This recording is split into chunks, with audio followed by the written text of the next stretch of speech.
விருதுநகர் மாவட்டம் கிருஷ்ணன் கோவிலில் கல்விப் பணியில் கடந்த 34 ஆண்டுகளாக சிறப்பாக சேவையாற்றி வரும் VPMM கல்வி நிறுவனங்கள், கலை மற்றும் அறிவியல் கல்லூரி, பொறியியல் கல்லூரி, நர்சிங் கல்லூரி, கல்வியியல் கல்லூரி உள்ளிட்ட பல்வேறு கல்வி நிறுவனங்கள் ஒரே வளாகத்தில் தமிழ்நாட்டு நலனை, குறிப்பாக டெல்டா மாவட்ட விவசாயிகளுடைய நலனை குறிக்கோள் கொண்டு நம்முடைய மாண்புமிகு முன்னாள் முதலமைச்சர் முத்துவேல் கருணாநிதி ஸ்டாலின் அவர்கள் காவிரி பிரச்சனைக்கு உச்சநீதிமன்றத்தை அணுக விவசாயினியின் சார்பில் விவசாயி என்கிற முறையில் என்னை அனுப்பி வைத்தார்கள்.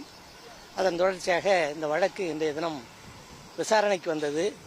விசாரணையில் உச்சநீதிமன்றத்தினுடைய இருதரப்பு வாதங்களையும் கேட்ட நீதிபதி அவர்கள் கர்நாடகத்திலிருந்து நாளொன்றுக்கு 12,000 கியூசெக்ஸ் தண்ணீரை திறந்துவிட வேண்டும் என்று சொல்லியும், அதோடு மட்டுமல்லாமல் ஒரு வார காலத்திற்குள்ளாக எவ்வளவு விடுவித்திருக்கிறீர்கள் என்கிற விவரத்தை நீதிமன்றத்திற்கு சமர்ப்பிக்க வேண்டும் என்கிற உத்தரவையும் இன்றைய தினம் மாண்புமிகு நீதியரசர் அவர்கள் உத்தரவிட்டிருக்கிறார்கள். இதன் தொடர்ச்சியாக கர்நாடகம் தொடர்ந்து வஞ்சிக்கிற போக்கினை தவிர்த்து தமிழகத்திற்கு வழங்க வேண்டிய தண்ணீரை விடுவிக்கிற அந்த பணியை தொடரும் என்ற நம்பிக்கையோடு செல்கிறோம். நீதிமன்றத்துக்கு வராமல் இருந்தால் இந்த உத்தரவு கிடைச்சிருக்குமா? நிச்சயமாக கிடைத்திருக்காது. நீதிமன்றத்திற்கு மாண்புமிகு முன்னாள் முதலமைச்சர் அவர்கள் எங்களை அனுப்பி இதை முதலாக எங்களை இந்த நீதிமன்றத்திற்கு தாக்கல் செய்து சொன்னார்கள். அதனைத் தொடர்ந்து தமிழ்நாடு அரசும் தாக்கல் செய்து 2 மனுக்களும் இன்றைய தினம் ஒரு சேர விசாரணைக்கு வந்தது.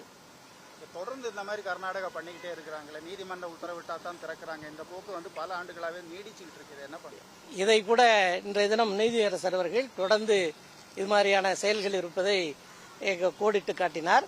தொடர்ந்து இது மாதிரி நடக்கக்கூடாது என்பதையும் சுட்டிக்காட்டியிருக்கிறார். அதற்கான கர்நாடக வழக்கறிஞரும் மூத்த வழக்கறிஞர் நிச்சயமாக இனிமேல் நடக்காமல் பார்த்துக் கொள்கிறோம், நாங்கள் கொடுக்கும் தண்ணீரை விடுவிக்கிறோம் 12 TMC என்று சொல்லியிருக்கிறார். திமுக வழக்கு போடாமல் இருந்தால் தமிழ்நாடு அரசு வழக்கு போட்டிருக்கும்னு நினைக்கிறீங்களா? திமுக தான் முதலில் வழக்கு போட்டது.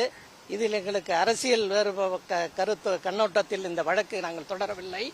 குறிப்பாக டெல்டா விவசாயிகளை பாதுகாக்க வேண்டும், விவசாயத்தை பாதுகாக்க வேண்டும், விவசாய தொழிலாளர்களை பாதுகாக்க வேண்டும் என்கிற நோக்கத்திலே தான் தமிழ்நாட்டை அந்த முன்னாள் முதலமைச்சர் அவர்கள் இந்த வழக்கை எங்களை அணுகச் சொன்னார்கள். நிச்சயமாக அதற்கான முதல் படி வெற்றி எங்களுக்கு கிடைத்திருக்கிறது. தொடர்ந்து நிரந்தரமான வெற்றி கிடைக்கும் என்கிற நம்பிக்கையோடு இருக்கிறோம். தமிழ்நாடு அரசு எப்படி வாதாடுறாங்க? தமிழ்நாடு அரசு வாதாடுகிற பொழுது அவர்களும் அவர்களுடைய வாதத்தை எடுத்து வைத்தார்கள். இருதரப்பு வாதங்களையும்